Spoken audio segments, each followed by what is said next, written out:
누가복음 10장 30절부터 37절 말씀을 교독하겠습니다.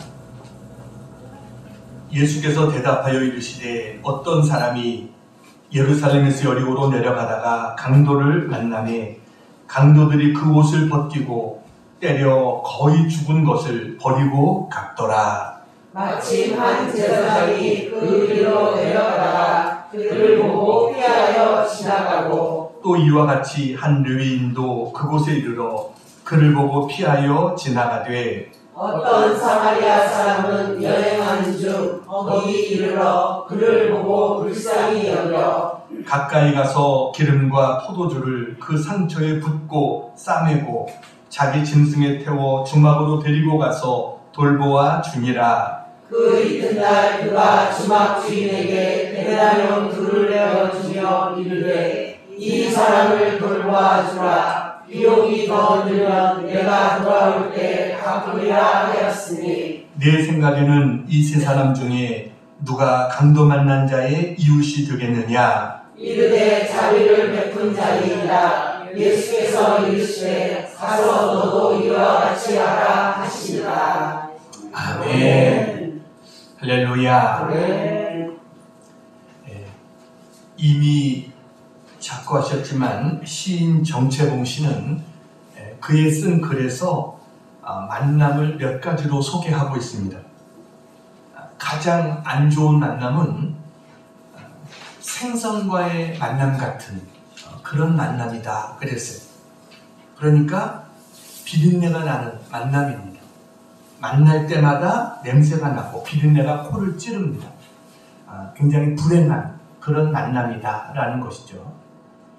또 가장 피해야 될 만남이 있다고 한다면 건전지와 같은 만남, 이게 가장 피해야 될 만남이다 라고 했어요. 왜냐하면 건전지가 에너지가 있을 때는 다 사용하지만 이제 에너지가 다 빠져나가면 미련 없이 버리는 그런 만남, 그러니까 이런 만남은 피해야 될 만남이다 라고 말했습니다. 그런가 하면 가장 아름다운 만남은 어떤 만남인가? 손수건과 같은 만남이다 라는 거예요. 힘들어 땀 흘릴 때 땀을 닦아주고 또 고통당해서 눈물을 흘릴 때 눈물을 닦아줄 수 있는 그와 같은 손수건과 같은 만남, 이것이 가장 아름다운 만남이다 이렇게 이야기를 했어요. 여러분의 인생에 아름다운 만남이 많아지기를 주님의 이름으로 축복합니다. 네. 오늘 본문의 내용은 믿지 않는 사람들도 많이 알고 있는 선한 사마리아인의 비유에 대한 내용입니다. 오늘 이 비유의 내용을 우리가 먼저 조금 어떤 의미가 있나 조금 이제 우리가 한번 살펴볼 필요가 있어요. 어느 날 율법에 능한 율법사가 예수님을 찾아왔습니다. 그리고 예수님을 시험하고자 하는 의도를 가지고 예수님께 질문을 합니다. 25절 같이 한번 읽겠습니다. 시작. 어떤 율법교사가 일어나 예수를 시험하여 이르되 선생님, 내가 무엇을 하여야 영생을 얻으리까? 영생을 얻는다는 말은 우리가 구원을 얻는다는 말이죠. 그러니까 어떻게 하면 하늘나라에 천국에 갈 수 있는가? 이것을 묻는 것입니다. 그런데 이 율법사는 당시에 예수님에 대해서 적의를 품고 있었던 어떤 유대 종교 지도자들이 보낸 사람으로 보여집니다. 정말 영생에 대해서 고민이 돼서 질문한 게 아니라 예수님께서 율법을 조금이라도 잘못 말하면 이 사람은 율법에 대해서 무지한 자다라고 공격하기 위해서 예수님께 이런 질문을 했던 것이. 근데 예수님께서 이 사람의 전문 분야인 이 구약 성경에 대한 질문을 하나 던지시면서 오히려 그의 허를 찌르십니다.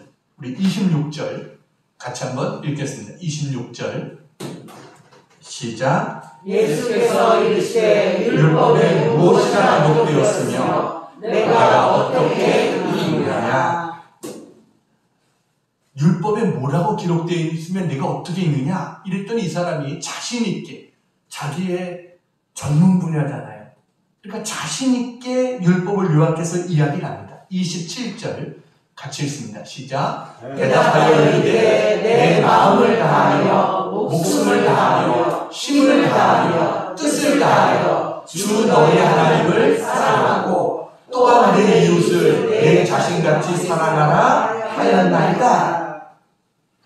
신명기 6장 5절과 레위기 19장 18절 말씀을 인용해서 이와 같이 대답을 합니다. 예수님은 그의 대답을 듣고 그를 칭찬합니다. 그러면서 28절, 그래 그럼 그대로 행하면 된다라는 거죠. 같이 한번 읽겠습니다. 시작. 예수께서 이르시되 내 대답이 옳도다. 이를 행하라. 그러면 살리라 하시니. 자, 여기서 이제 끝났으면 좋아요.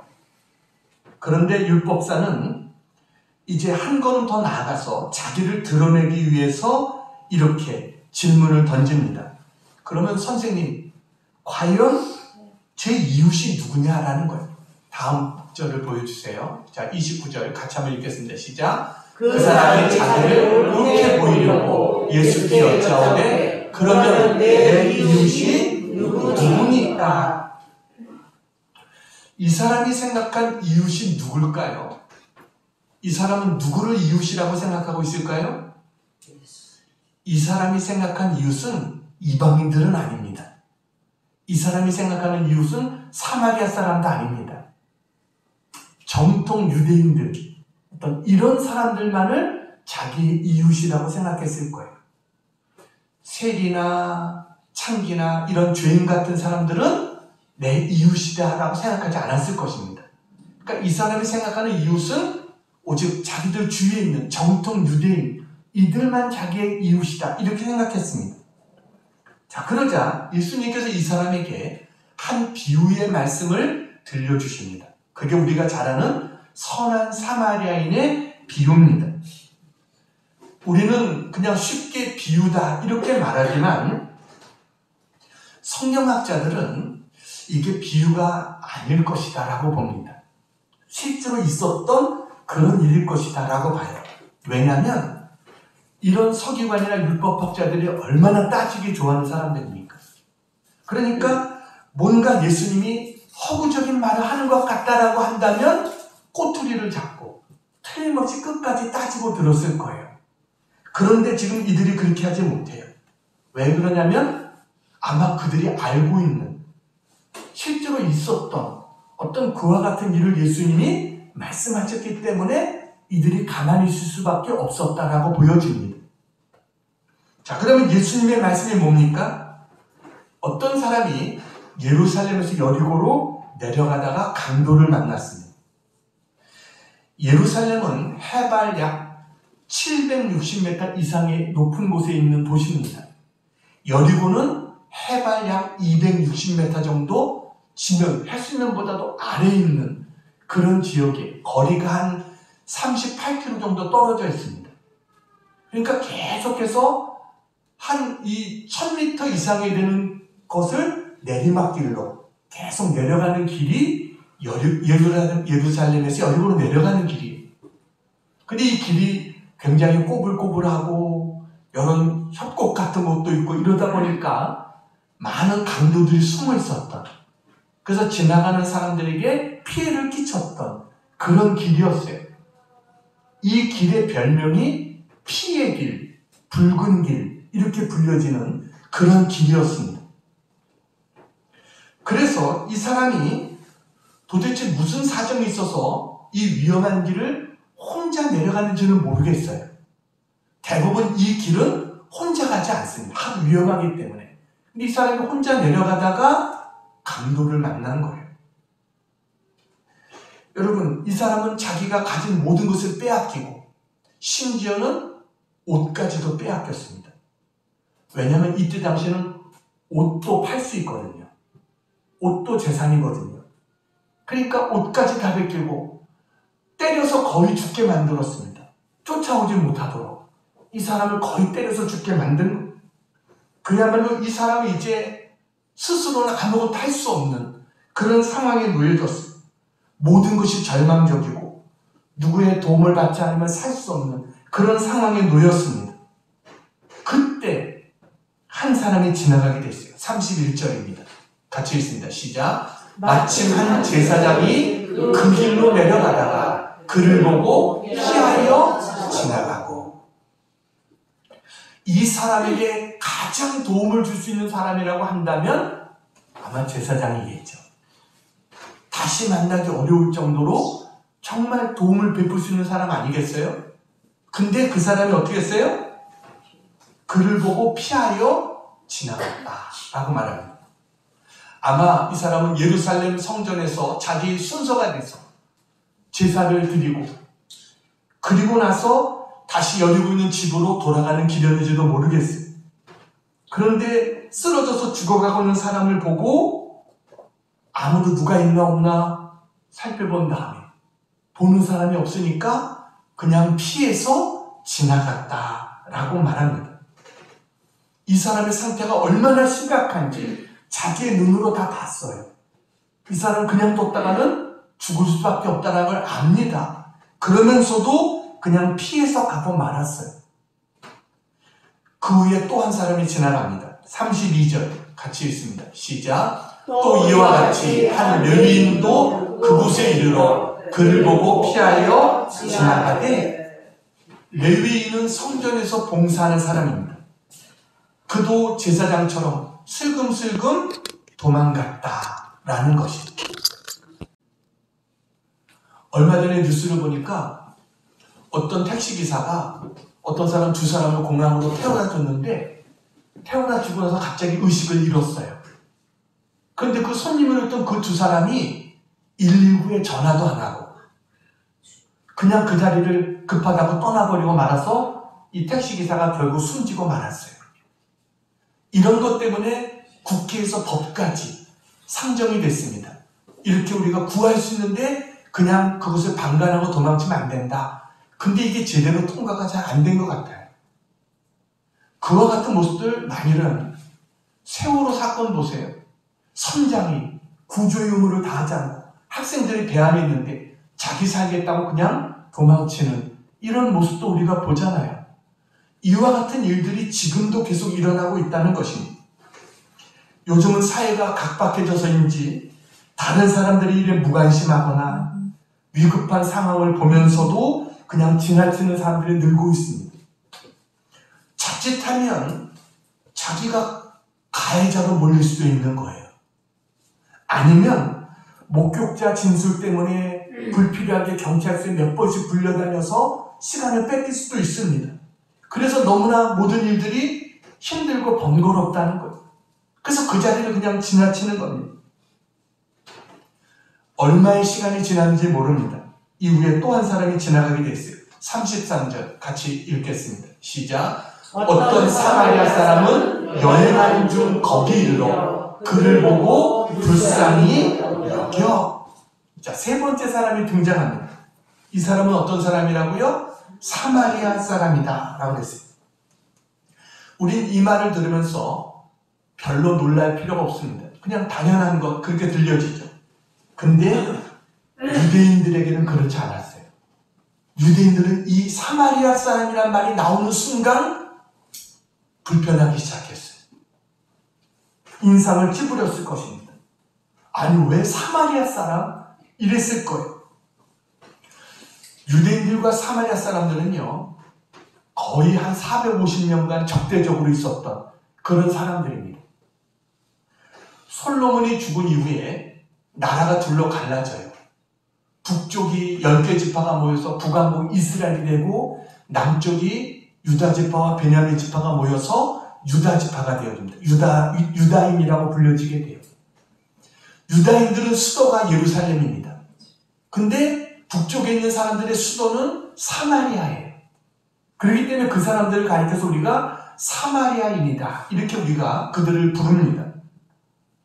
그런데 주전 722년에 이 사마리아는 아수르에 의해서 완전히 멸망을 당하게 됩니다.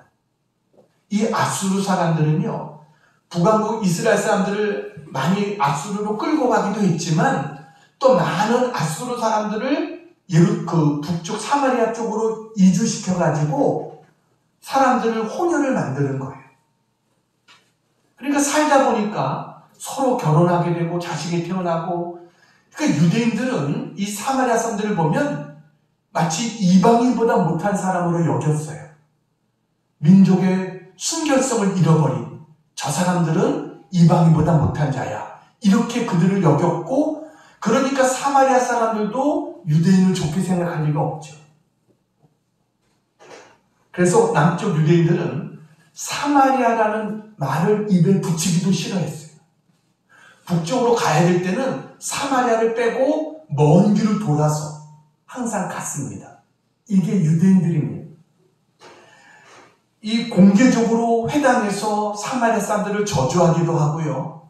랍비들은 우리가 아무리 어려워도 사마리아 사람들이 도와주는 것은 받으면 안 된다. 아무리 우리의 거지들도 사마리아 사람들이 도와주는 것은 받으면 안 돼. 이렇게 말할 정도로 사마리아 사람들을 적대시한 것. 이게 유대인들입니다. 그런데 예수님이 지금 등장시킨 인물이 사마리아 사람인 거예요.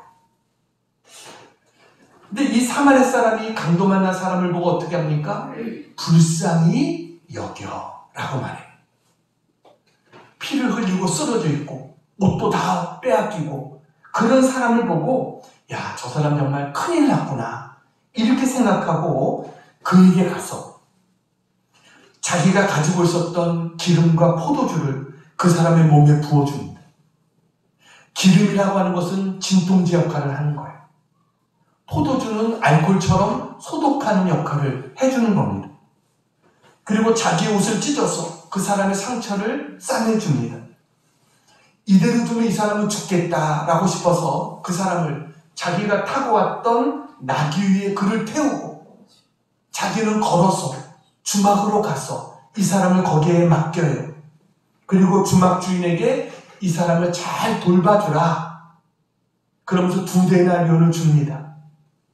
만약에 돈이 더 들면 내가 돌아올 때 갚아주겠다. 이때 당시에 그 역사학자들의 내용을 보면 주막에 하루 잠자는 비용이 약 한 30분의 1데나리온 정도 됩니다. 그러니까 2데나리온을 맡겼다는 것은 2달치를 그에게 맡긴 거예요. 그리고 돈이 더 들면 내가 돌아올 때 갚겠다. 이렇게 이야기를 했어요. 자, 이야기를 마치신 이제 예수님께서 이 율법사에게 질문합니다. 36절입니다. 같이 읽겠습니다. 시작. 내 생각에는 이 세 사람 중에 누가 강도 만난 자의 이웃이 되겠느냐? 누가 강도 만난 자의 이웃일까요? 이 율법사는 사마리아 사람이요라고 대답하기 싫었습니다. 그 말을 입에 담기도 싫었어요. 그래서 뭐라고 말합니까? 자비를 베푼 자니이다 라고 대답합니다. 자비를 베푼 자니이다. 그때 예수님께서 결론적으로 뭐라고 말씀하세요? 가서 너도 이와 같이 하라. 예수님의 말씀은 여기서 끝나게 됩니다. 자, 주님은 뭐라고 얘기했어요? 가서 너도 이와 같이 하라. 오늘 설교의 제목이 너도 이와 같이 하라. 이게 오늘 설교의 제목이에요. 자, 그러면 우리는 그러면 어떻게 해야 되겠는가? 주님이 이와 같이 하라고 했으니까 우리는 어떻게 해야 되겠는가? 3가지로 간단하게 말씀을 나누겠습니다. 자, 첫 번째, 같이 한번 읽겠습니다. 시작. 조건 없는 사랑을 베풀어야 합니다. 이 사마리아인은 강도 많은 사람에게 뭐 대가를 바라고 했을까요? 아니요. 아무런 대가를 바라지 않고 조건 없이 이 사람에게 선의를 베풀었던 거예요. 진정한 사랑은요, 대가를 바라지 않는 것입니다. 주님의 사랑은 우리에게 대가를 바라지 않으셨어요. 그게 진짜 사랑이에요. 그런 사랑이 우리를 변화시키는 것입니다. 우리는 어떻습니까? 대개 뭔가를 할 때 목적을 가지고 합니다. 내가 이렇게 하면 이 사람도 나에게 이렇게 할 거야. 언제나 우리 이걸 기대하고 하는 경우들이 대부분이에요. 그리고 대가가 돌아오지 않으면, 내가 생각한 만큼 대가가 돌아오지 않으면 실망합니다. 그리고 그를 비판하고, 우리는 이런 모습들을 회개해야 돼요. 사랑은요, 필요한 사람에게 그냥 주는 것, 이게 사랑인 줄로 믿습니다. 네. 사진 하나 보여드리겠습니다. 예, 저분이 누구냐면 김흥용 이라고 하는 목사님이십니다.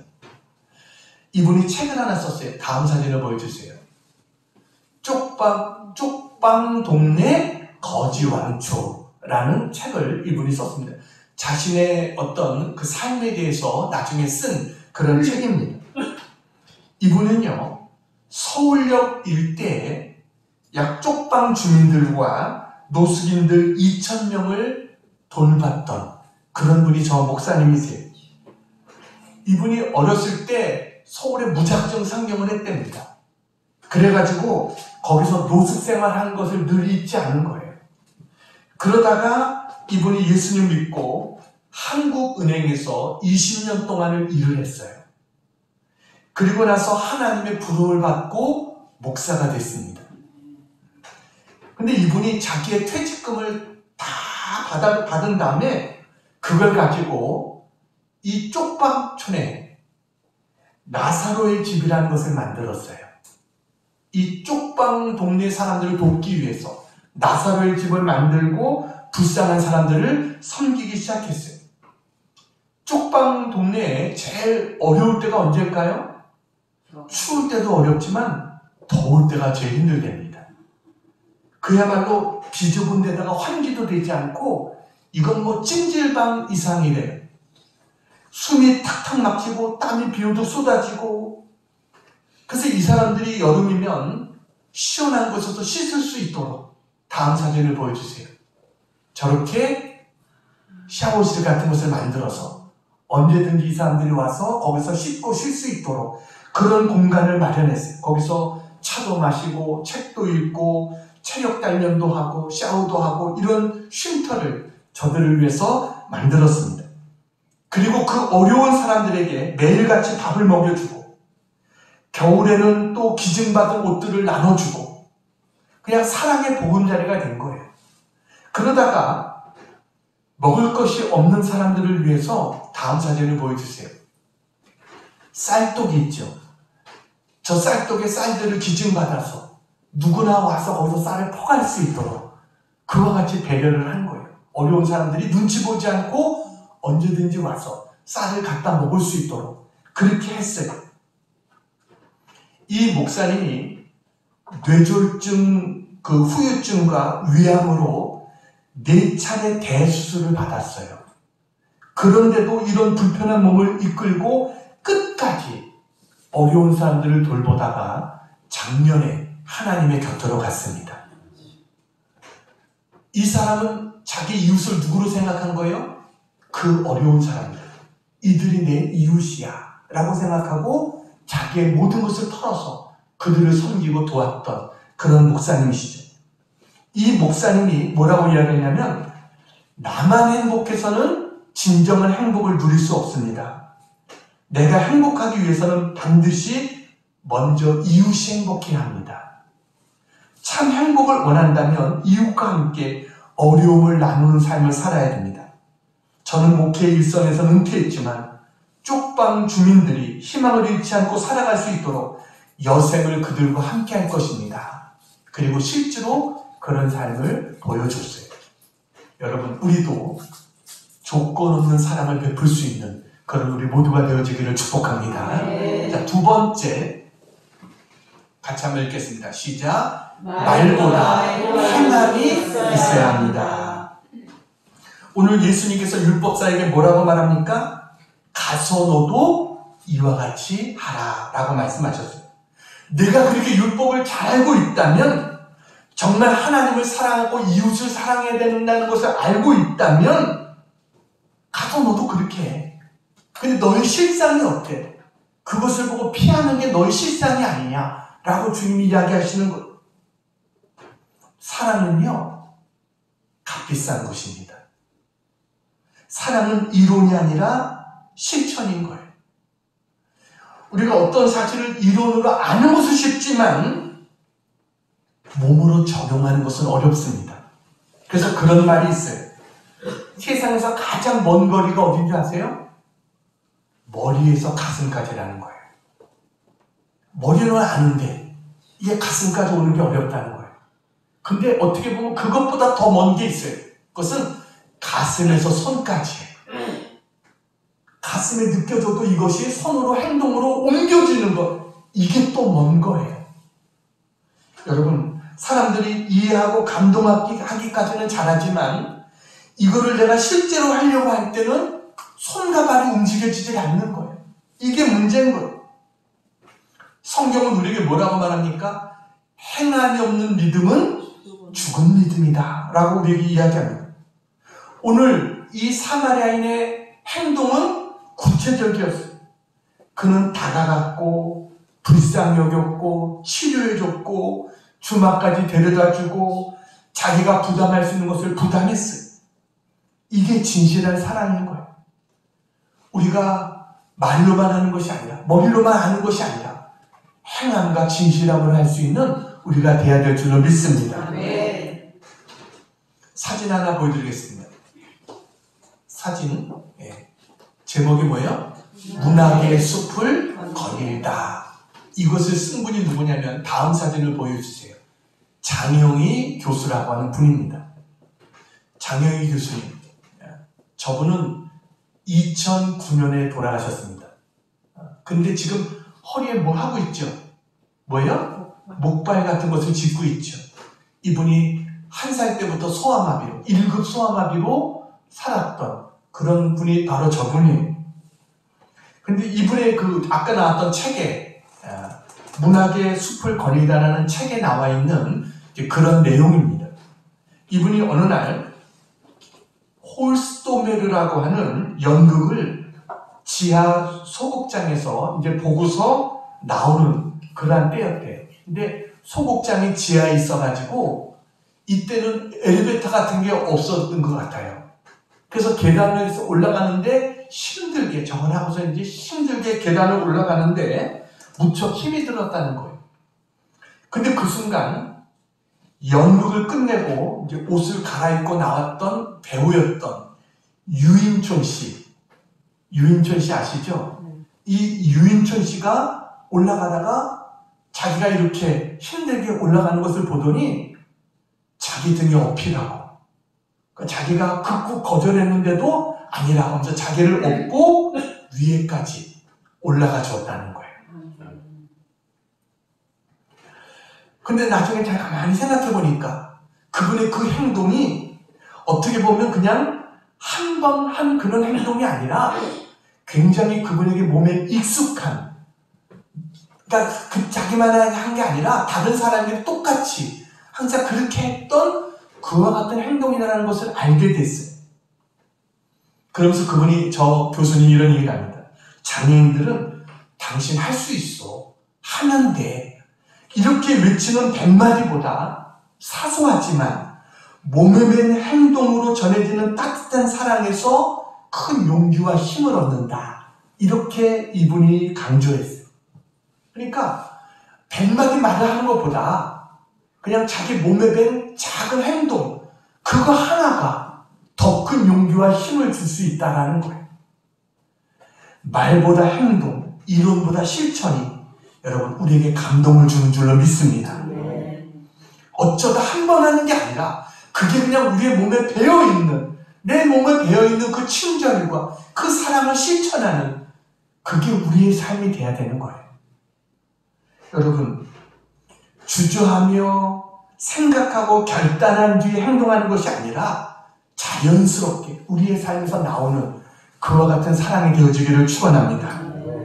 내가 사랑할 대상이 누군지 따지지 말고, 사랑한 뒤에 일어날 일들을 기대하지 말고, 그냥 내 몸에 배어진 대로 사랑을 실천할 수 있는 그와 같은 우리가 되어야 될 줄로 믿습니다. 그래서 성경은 우리에게 말합니다. 요한일서 3장 18절 같이 한번 읽겠습니다. 시작. 자녀들아, 우리가 말과 혀로만 사랑하지 말고 행함과 진실함으로 하자. 여러분, 말과 혀로만 사랑하지 말고 뭘로요? 행함과 진실함으로 하자. 이렇게 실천할 수 있는 우리 모두가 되기를 축원합니다. 세 번째, 같이 한번 읽겠습니다. 시작. 예수님을 만나게 해야 합니다. 이제 제일 중요한 말씀을 드리려고 합니다. 오늘 이 우리가 보고 있는 선한 사마리아인의 비유. 자, 여기는 여러 사람들이 등장합니다. 이 비유를 보면서 여러분, 나는 여기에 누구와 같다라고 생각하십니까? 제사장도 나오고, 레위인도 나오고, 사마리아인도 나오고, 뭐 강도도 나오고, 여러 사람들이 등장해요. 나는 여기에 누구와 같은가? 라는 거예요. 우리가 살고 있는 세상은요, 대개 세 종류의 사람이 있습니다. 첫째는 강도와 같은 사람들입니다. 남의 것을 빼앗아 살아가는 그런 사람들이 있어요. 자, 그러면 우리는 나는 그래도 강도는 아니야 라고 생각할지 모르겠어요. 여러분, 근데 여기 보니까 강도라고 하지 않고 다음 성경 구절을 보여주세요. 자, 뭐라고 돼 있어요? 빨간 글씨로 강도들이라고 했어요. 한 사람이 아니었다는 거예요. 강도들이었어요. 때를 지어서 다니는 여러 명이었어요. 이들은 뭐예요? 때로는 협박으로, 때로는 폭행으로 내 것이 아닌 것을 강탈하는 이런 사람들이 강도입니다. 그러니까 이 땅에서도 강도형의 사람들이 있습니다. 그런 사람들은 어떤 사람들이냐면 모든 것이 내 거라는 거예요. 나를 위해서 존재한다는 거예요. 이게 강도 같은 사람입니다.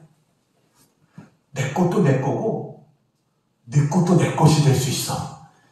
이게 강도 같은 사람입니다.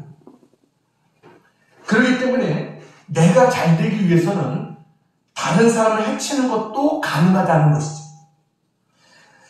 남에게 피해를 주면서도 별로 양심의 가책도 느끼지 않습니다. 그냥 나의 이익을 위해서, 나의 쾌락을 위해서는 다른 사람을 얼마든지 희생시킬 수 있다. 이게 강도 같은 사람입니다. 목적을 위해서는 수단과 방법을 가리지 않습니다. 생명을 우습게 여기고요. 누가 잘못해서 죽어가도 나 몰라라 그냥 도망치면 가는 이런 사람이 강도 같은 사람입니다. 여러분, 이 강도가 어쩌면 스스로 이렇게 항변했을지도 몰라요. 야, 내가 뭐 이러고 싶어서 이러는 줄 알아? 나도 어쩔 수 없어서 이러는 거야. 세상이 나를 이렇게 만들었어. 여러분, 나도 내가 가지고 있는 거 다 뺏겼어. 이렇게 말할지도 모르겠어요. 그래서 어떻게 해서든지 나도 다른 사람 것을 뺏어서 내 행복을 위해서 내가 그것을 차지해야 되겠다. 이 사람은요, 열심히 살아야 되겠다가 아니라 어떻게 해서든지 남의 것이라도 빼앗으려고 하는 이런 사람이 강도 같은 사람이에요. 우리 사회에서는요, 이렇게 없는 자가 있는 자의 것을 빼앗으려고 하는 이런 것들이 많이 있습니다. 저 사람은 많이 가졌으니까 내가 좀 뺏어도 상관없지 이러면서 뺏는 거예요. 그런데 여러분, 이것보다 더 나쁜 것도 있어요. 그것은 뭐냐면 자기는 있는 자인데 없는 자의 것까지 뺏으려고 하는 거예요. 근데 우리가 사는 사회는 이렇게 탐욕스러운 사회가 되고 말았어요. 여러분, 왜 자기가 가지고 있으면서도 없는 사람의 것까지 더 뺏으려고 합니까? 만족하지 못하기 때문에. 내가 가지고 있는 것으로 만족이 안 되니까 더 차지하려고 하는 거예요. 그래서 갑질하는 거예요. 그러면서도 나는 있으니까 당연히 누릴 수 있지 라고 생각하는 거예요. 넷플릭스에서 많은 사람들에게 충격을 줬던 드라마가 더 글로리인가요? 네. 그 드라마를 보면 어때요? 학생들 중에서 학폭에 관한 내용이죠. 학교에서 있는 집의 자식들이 없는 집의 자식을 폭력을 가하는 거예요. 근데 그것에 대해서 전혀 죄책감을 가지고 있지 않아요. 나중에 커서까지도 전혀 내가 그때 잘못했어, 내가 정말 죄인이야, 이런 생각을 갖고 있지 않아요. 이런 사람들이 있다는 것이죠. 여러분, 자기가 이미 가지고 있는 것에 만족하지 못하고 더 큰 것을 원하고, 그래서 다른 사람을 고통을 줘서까지도 그것을 차지하려고 하는 사람, 이게 바로 뭐예요? 강도 같은 사람이에요. 우리에게는 혹시 그런 면이 조금은 없을까요? 나와는 전혀 상관이 없는 얘기다라고만 할 수 있을까요? 자, 두 번째 사람이 있습니다. 제사장과 레위인 같은 사람입니다. 이 사람들은요, 나 몰라라 형입니다. 수수방관 형입니다. 그러니까 이 사람들 가만히 보면요, 사회적으로는 존경받는 사람들입니다. 문벌도 좋고 교양도 있고 권위도 있고 세상을 이끌어가는 지도자입니다. 그런데 고통당해서 죽어가고 있는 그 한 사람을 외면합니다. 누가복음 10장 31절 31절을 다시 한번 읽겠습니다. 시작. 마침 한 제사장이 그 길로 내려가다가 그를 보고 피하여 지나가고 32절 또 이와 같이 한 레위인도 그곳에 이르러 그를 보고 피하여 지나가되 제사장과 레위인이 했던 행동이 똑같아요. 어땠어요? 보고 피하여 지나갔다. 이게 그들의 모습입니다. 고통받는 사람을 봤어요. 근데 나와는 상관없다라고 생각했어요. 그래가지고 그냥 지나쳤어요. 아마 지나치면서 마음속에 조금 양심의 가책이 있긴 있었을 거예요. 좀 마음이 아팠을 거예요. 저 사람 죽겠는데 하면서 좀 고통스러웠을 거예요. 근데 스스로 생각하기를, 근데 나는 저를 도와줄 수 없어 라고 생각한 거예요. 그러면서 그 다른 사람의 아픔에 눈을 감아버리고 말았어요. 그냥 나도 여기다가 잘못해서 강도 만나면 어떡해 라고 생각하고 도망쳤을지 모르겠어요. 그는 자기가 누리고 있는 것만 중요했지 자기에게 주어진 의무와 책임은 무시해버렸어요. 보았으나 피했고 그냥 결국 지나가버리고 말았어요. 여러분, 이 사람들만 그랬을까요? 우리도 이와 비슷하지 않습니까? 돕겠다는 마음이 들었는데 그냥 무시하고 지나간 적이 얼마나 많습니까? 나는 뭐 돈도 없는데, 난 도울 만한 재능과 은사도 없는데, 난 너무 바쁜데, 지금 내 일과 내 사업만 해도 정신이 없는데, 아유, 남이 고통받는 거 신경 쓰는 거 나는 싫어. 아니면 아유, 너무 귀찮아. 이와 같이 말하는 사람, 이게 바로 뭐예요? 제사장과 레위인 같은 사람인 거예요. 우리가 그렇게 생각하는 이유가 뭐예요? 우리 손에 흙 묻히기가 싫은 거예요. 고통받는 사람을 도우려면 옷도 더러워지고 피도 묻을 수 있고 정말 내 수중에 있던 것이 나가야 되고 우리는 여러 가지 핑계 때문에 이런 사람들을 외면하고 있지는 않은지. 여러분, 이 제사장과 레위인은 다른 사람이 아니라 바로 나의 모습은 또 아닐까요? 또 한 종류의 사람이 등장합니다. 그건 바로 선한 사마리아인이었습니다. 이 선한 사마리아는 뭐가 달라요? 이 사람도요, 보니까 똑같이 봤어요. 고통당한 사람을 봤어요. 근데 본 것으로 끝난 게 아니라 보고 피하여 지나갔다. 이게 아니었어요. 이 사람은 본 다음에 불쌍히 여기는 마음이 생겼어요. 모든 행동은요, 이 동기로부터 시작이 되는 거예요. 마음이 움직여야 되는 거예요. 그런데 그 마음이 움직일 때 어떻게 움직입니까? 불쌍히 여겨져야 마음이 움직이게 되는 거예요. 하나님은요, 우리를 불쌍히 여기셨기 때문에 이 땅에 인간의 몸을 입고 찾아오신 줄로 믿습니다. 병든 자, 소외된 자, 죄지은 자, 이런 사람들을 주님은 불쌍히 여기셨어요. 그들의 친구가 되어주셨어요. 그렇기 때문에 우리가 생명을 얻을 수 있었던 거예요. 여러분, 생명의 역사는요, 불쌍히 여기는 데서 일어나는 겁니다. 어머니가 우리를 불쌍히 여겼기 때문에 우리가 살 수 있었던 거예요. 모든 생명, 모든 치유, 모든 회복은 불쌍히 여기는 마음에서 출발하는 거예요. 불쌍히 여긴다면 어떡합니까? 가까이 다가갔어요. 그 다음에 어떻게 했어요? 기름과 포도주를 상처에 부었어요. 그 다음에 어떻게 했어요? 상처를 싸냈어요. 그리고 자기 짐승에 태웠어요.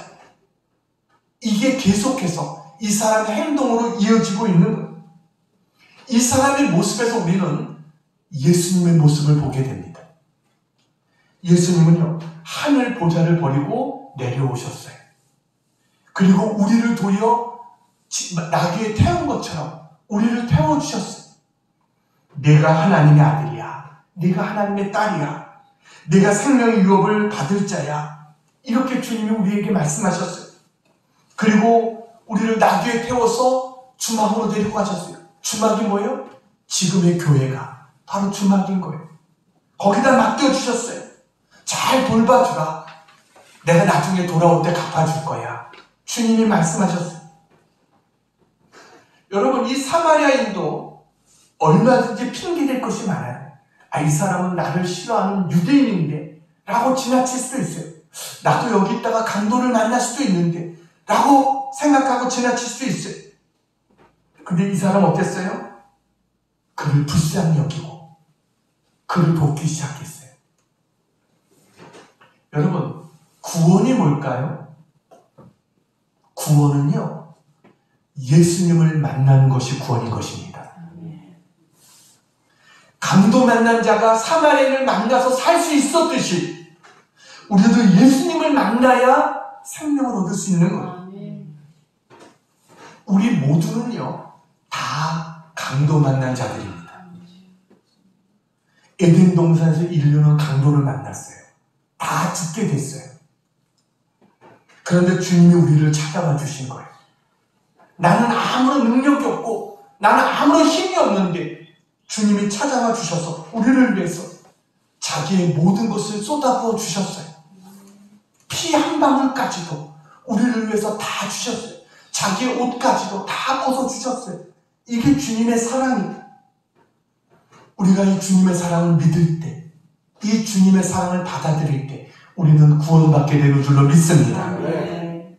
여러분, 율법이, 종교가, 도덕이 우리를 구원하는 게 아니에요. 우리를 구원하는 것은 오직 예수님이신 줄로 믿습니다. 네. 선한 사마리아인으로 오신 예수님만이 우리를 구원하는 것이지 종교가 우리를 구원하는 게 아니에요. 우리는 이 비유 속에서 드러나고 있는 예수님이 말씀하시고 계신 복음을 우리는 잘 발견해야 됩니다. 예수님은요, 지금 너희들도 이 사마리아인처럼 어려운 사람을 도와라. 이게 전부가 아닙니다. 그걸 위해서 이 말씀을 하신 게 아니에요. 더 중요한 영생의 문제 때문에 이 말씀을 하신 거예요. 여러분, 율법사의 첫 질문이 뭐예요? 내가 어떻게 하면 영생을 얻을 수 있습니까? 이 질문에 대한 답을 주시기 위해서 주님이 하셨던 비유가 선한 사마리아인의 비유인 것이. 25절을 한번 읽겠습니다. 25절 시작. 어떤 율법 교사가 일어나 예수를 시험하여 이르되 선생님, 내가 무엇을 하여야 영생을 얻으리까? 이 율법사는요, 오해하고 있었어요. 그것은 영생을 뭘 해야 영생을 얻는다고 생각한 거예요. 선한 일을 하고 사랑을 베풀고 이래야 영생을 얻는다라고 생각했어요. 율법을 잘 지켜야 되고 그래야 영생을 얻는다. 이 사람은 그렇게 생각했어요. 그런데 영생은 뭘 해야 얻는 게 아닌 거예요. 우리의 영생은요, 우리를 구원하기 위해서 찾아와 주신 선한 사마리아인 대신 예수님을 믿어야 영생을 얻게 되는 줄로 믿습니다. 그게 영생을 얻는 거예요. 내가 할 수도 없고 나는 아무 능력이 없어요. 나는 죽어가는 그런 자예요. 그런데 우리를 위해서 주님이 다 해주신 거예요. 우리 그것을 감사함으로 주님 감사합니다. 받아들이면 그런 우리는 뭐예요? 영생을 얻는 자가 되어진 거예요. 이게 주님의 은혜인 줄로 믿습니다. 주님은 우리에게 말합니다. 가서 너도 이와 같이 하라. 이건 뭐예요? 우리의 선한 사마리아인 대신 주님을 전해야 된다라는 거예요. 우리 주위에 아직도 강도 만난 자들이 너무나 많습니다. 아직도 죽어가고 있는, 복음을 듣지 못해서, 주님을 알지 못해서 죽어가 있는 사람들이 너무나 많아요. 그들에게 뭐예요? 너희들도 예수님을 만나야 돼. 예수님 만나야 구원받아. 이걸 전해줘야 되는 거예요. 지난주에 제가 나아만의 어린 계집종이 말 한마디에 나아만 장군이 구원받고 변화될 수 있었던 것처럼, 여러분, 우리 주인이 우리 그 엘리사 선지자만만 만나면 좋을 텐데, 그러면 능히 날 수 있을 텐데, 하나님의 치료의 방법을 이야기해 줬어요. 우리도 뭐예요? 당신도 예수님을 만나야 돼. 그래야 구원받을 수 있어. 우리도 이것을 전해줄 수 있는 그와 같은 우리 모두가 되어지기를 축원합니다. 나를 미워하고 나를 반대하고 나를 무시하고 그런 자라고 할지라도 그의 생명을 소중히 여기고 불쌍히 여기는 마음을 가지고, 여러분, 그를 위해서 사랑을 베풀 수 있는 그와 같은 우리 모두가 되어지기를 주님의 이름으로 축원합니다. 우리 모두 선한 사마리아인이 되어서 정말 예수님의 심장을 가지고 우리도 이웃을 사랑하고 이웃을 돌아보는 정말 주님의 사랑을 실천할 수 있는 우리 모두가 되어지기를 주님의 이름으로 축원합니다. 기도하겠습니다. 영원한 사마리아인이 돼서 오신 주님, 내가 강도였고 내가 제사장이었고 레위인이었음을 고백합니다. 하나님, 바로 강도 만난 사람이, 강도당한 사람이 바로 우리 자신인 것을 깨닫게 해주심을 감사합니다. 좌절할 수밖에 없고 아무런 희망을 가질 수 없을 때 우리를 찾아와 주셔서 손을 내밀어 주시고 우리의 손을 붙잡아 주신 것을 감사합니다. 이제부터 우리의 생명이 닿은 날까지 우리의 손을 내밀어 주신 주님을 외면하는 삶이 되지 않게 하시고 주님과 함께 동고동락할 수 있는 복된 생애가 되게 인도해 주시옵소서. 오늘도 가서 너도 이와 같이 하라. 주님의 음성을 듣습니다. 그 음성 앞에 결단하고 순종하고 헌신할 수 있게 하시고 우리의 일생이 주님의 영광을 나타내는, 주님의 사랑을 실천하는 그와 같은 일생이 될 수 있도록 주님 도와주시옵소서. 우리도 주님과 같이 작은 예수로 살아갈 수 있는 믿음의 종들 다 되게 해 주시옵소서. 예수님의 이름으로 간절히 기도하옵나이다. 아멘.